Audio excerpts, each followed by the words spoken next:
let's go ahead and talk about strong acids and weak acids. A strong acid is an acid that, when in solution, will dissociate 100%. It is a non-reversible reaction. If it's a non-reversible reaction, what type of arrow do we draw? What type of yield sign do we draw? We draw a yield sign that just shows that it goes in one direction. Now, if it dissociates completely, that means that it will entirely become H plus Cl1 minus, and it is not reversible. Now, a weak acid is the opposite. It does not dissociate completely. It is reversible. So what type of arrow do we draw in this situation? Well, we draw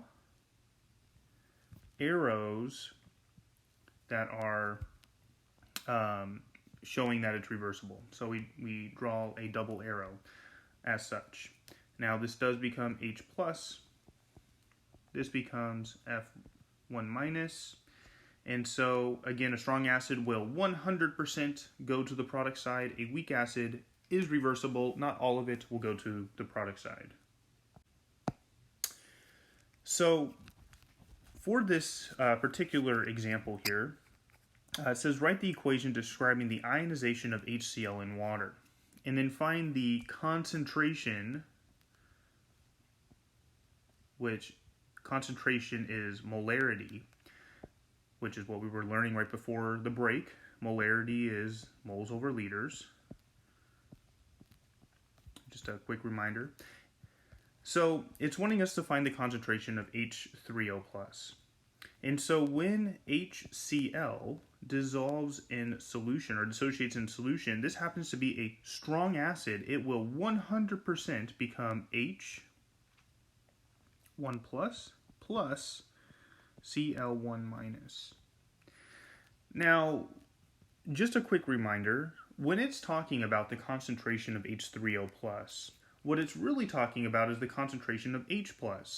Because in reality, if this is in water, this H+ will sort of piggyback onto a water molecule to become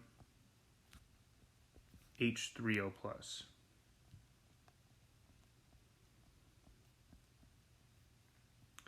The point of this is that anytime it's asking for H3O+, it's really asking for H+.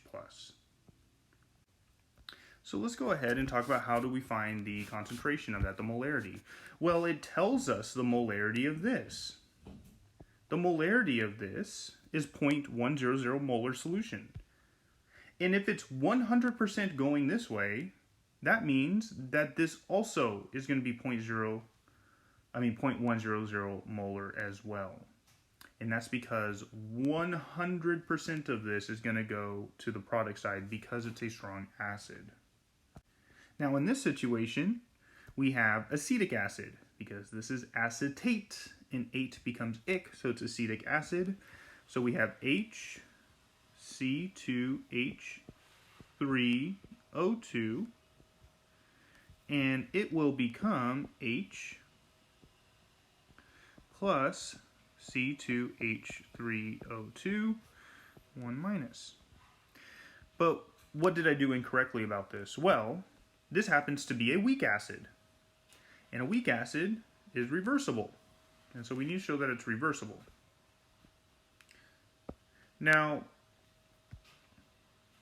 when it asks, again, it's asking what is the concentration of H3O+.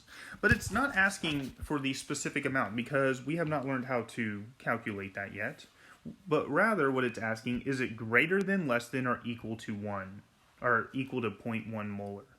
Well, again, we're starting out with a 0.1 molar solution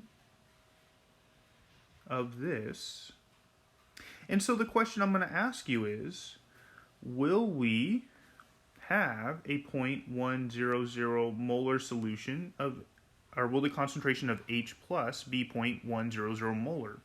So go ahead and pause it real quick, and I want you to think about that. And we can actually determine if it's going to be equal to this, less than that, or greater than that. So The answer is it's going to be less than 0.100 molar. The reason why it's going to be less than 0.100 molar is because we are starting off with this much acetic acid. And if it's a weak acid, does 100% of it go this way? No. Less than 100% goes that way. So not all of it will go that way. So that means we will end up with less than 0.100 molar.